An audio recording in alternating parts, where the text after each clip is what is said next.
Hey everybody, welcome back to the channel. Happy D-Day weekend. I'm here at the Currahee Military Museum today, and it's actually a great day to come out because we have a couple of reenactors from the local area that have decided to come and set up some displays. So we're going to go meet these guys and walk through and get to see some of the gear and stuff that was used for D-Day.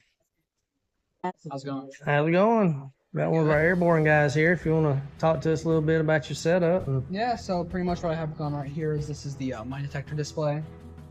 During World War II, the GIs always had mine detectors to help look for any mines, whether it be anti-personnel or anti-tank, that the Germans may have placed on the roads.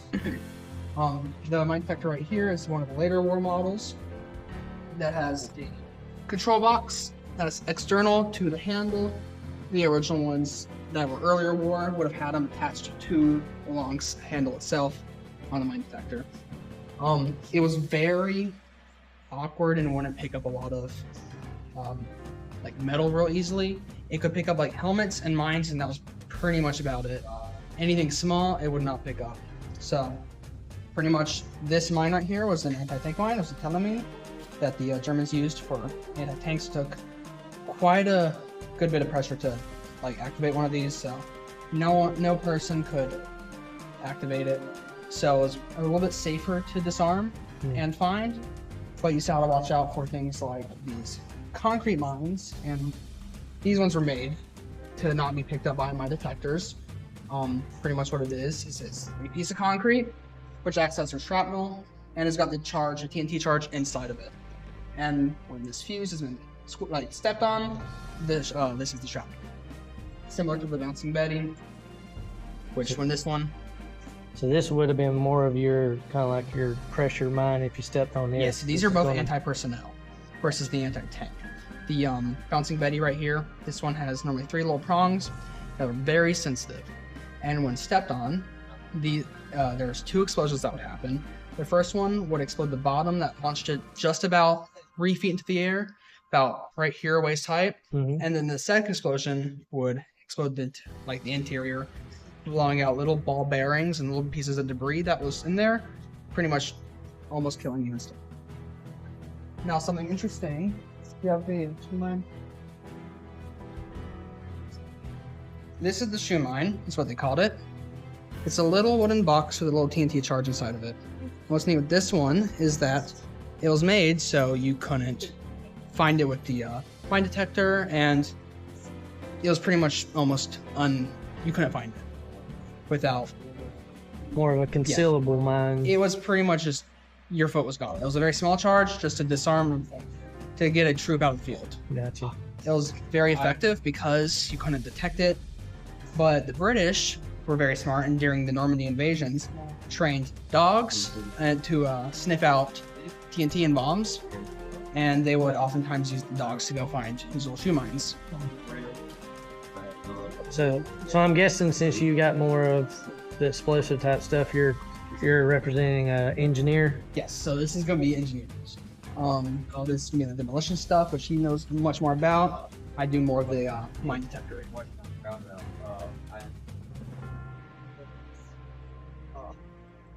Lester, you want to talk about the?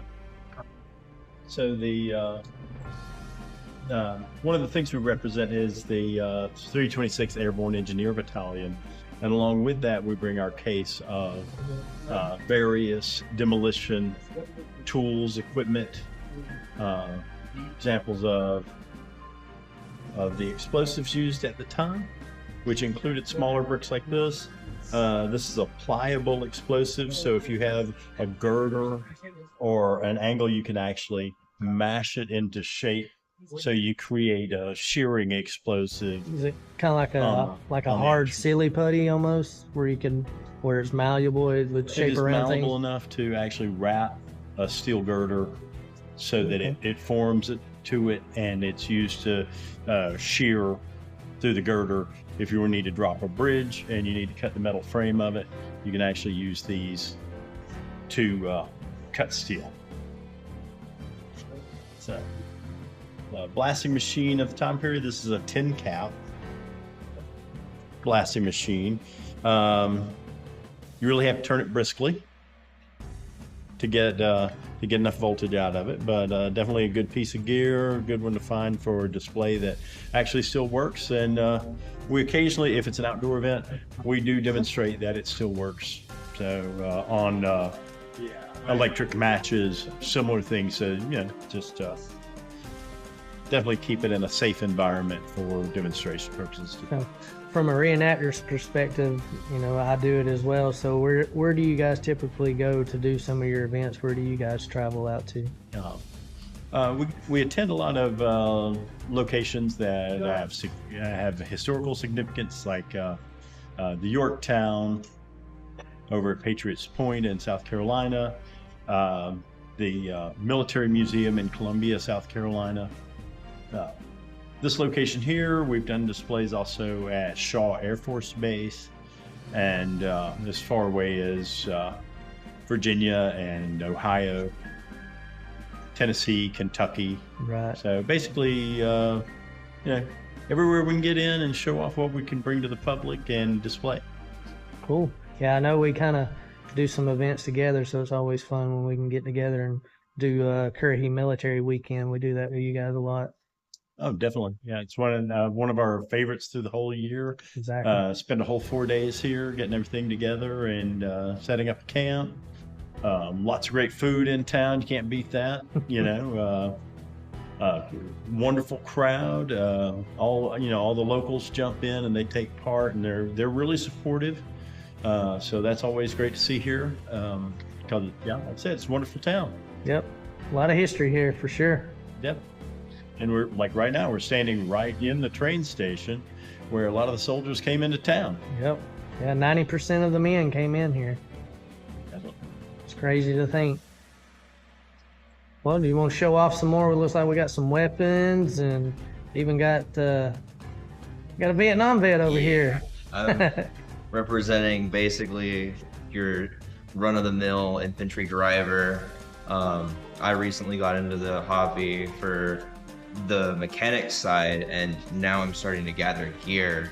So working 4 or 5 years on the vehicle side, then slowly gathering gear is a whole change of pace. Yeah, so, it takes a while to consume everything because you can never have enough of it. So much information. Oh yeah. But this is the early war OG 107, and then this would be, I believe, the early war EDRL pattern with the M61 grenades and then the M16A1 rifle.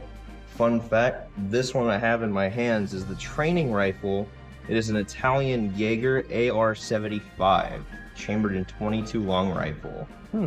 And the fun fact about that, it has no forward assist, and the selector switches are backwards for a normal AR platform, which always confuses owners and users of this rifle. I can imagine so. You get used to things being one way and they switch it up on you. It hit me differently. I was like, but yeah, that's all I got for now. I couldn't bring my truck because it was raining yesterday. Yeah. Otherwise, I'd have it parked outside. And then that's his rifles. Yeah, looks like we got a M1 carbine, a bazooka, we got a BAR.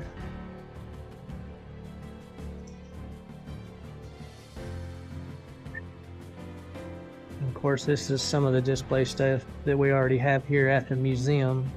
Joe Byerly, this was his actual uniform that he wore on D-Day. He was part of the 506. Oh, now we got a German. How's it go? Good, sir. How are you? Little warm, but that's okay. That's what I get for wearing an all-wool uniform. Yeah, then not much breathing room back then. Well, what can I say? They built it for practical purposes. Gotcha. But as is anything military. Yeah. So this part of the section, which I'm part of Wesley's group, is the 2nd SS group. Got a 5-inch mortar here, or 5 centimeter, excuse me. You also have a Panzerfaust, a couple of mortar bombs. Yeah. Again, well, the box is real, but those ones are sort of 3D printed, but still give you an idea on what those ones were. But over here, we also do have MP40 and a tripod-mounted anti-aircraft variation of the MG42. This is a demilled version, but we have also got it set up with a hose section that will put gas through it that it can actually fire or makes the sound that it would of firing. Saves a hell of a lot of money on blanks.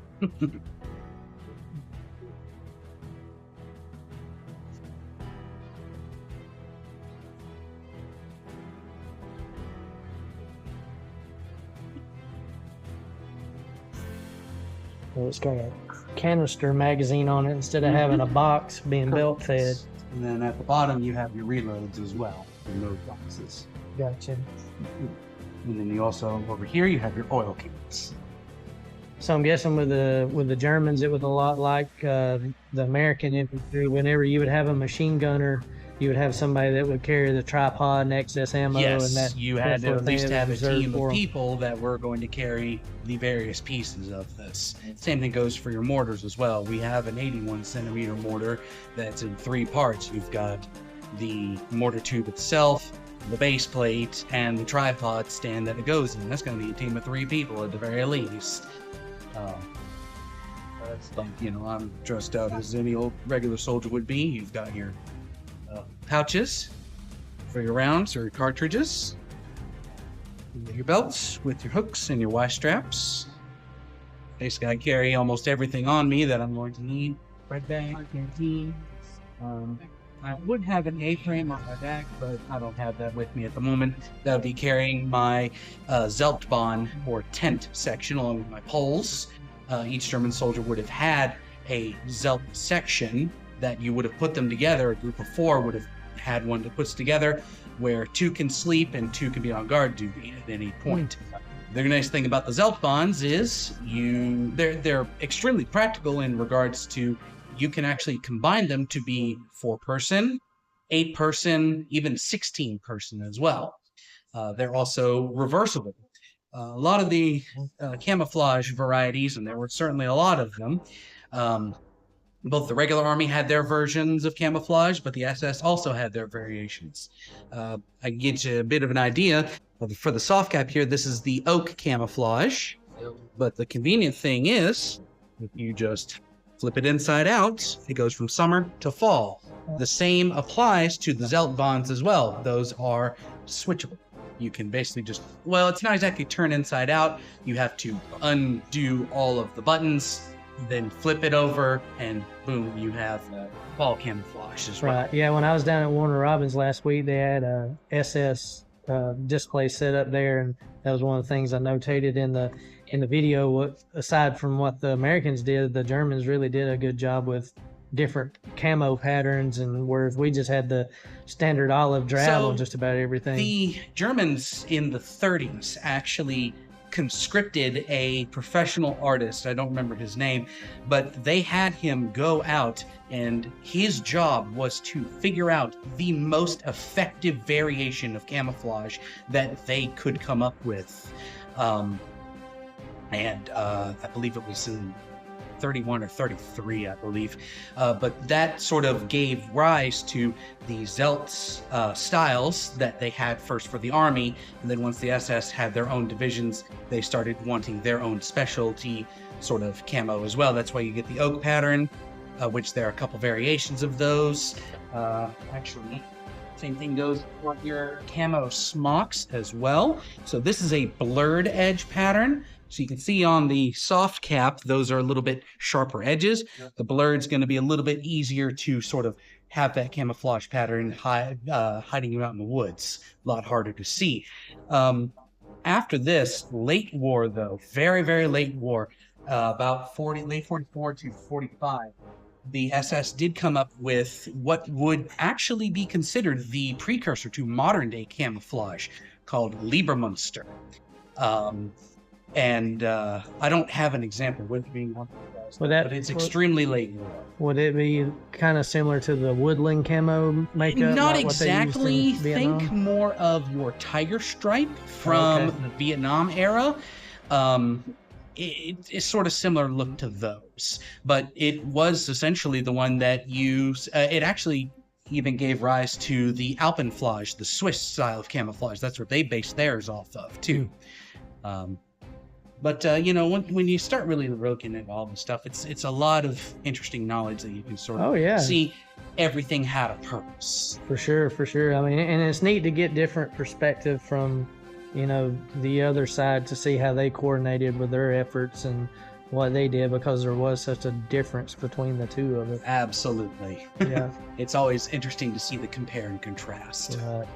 Well, cool. I appreciate you guys coming in, and thanks for coming to the museum today. It was good talking to you. We're always happy to be here, and you know, a lot of people can give us sort of you know, side-eye looks. Oh, why are you playing these guys? Well, unfortunately, somebody's got to play the losers. Not everybody has. Well, we need the perspective of the other side, and it's all historical, so it's absolutely that's the important thing. You know, about the way I always choose to look at it is, besides the winners losers thing, is if you forget who you were fighting, what's the point in remembering in the first place? Right.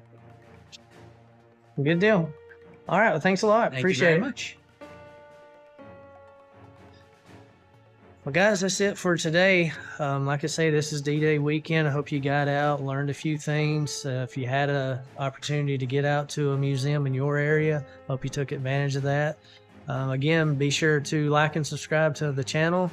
I'm still growing. I'm actually on TikTok now under the Currahee History channel on TikTok. You can look me up on there. But we'll be at Camp Toccoa soon. We got a USO dance planned for tonight, so we're going to get a little footage of that. So you guys stick around and be sure to watch out for that video.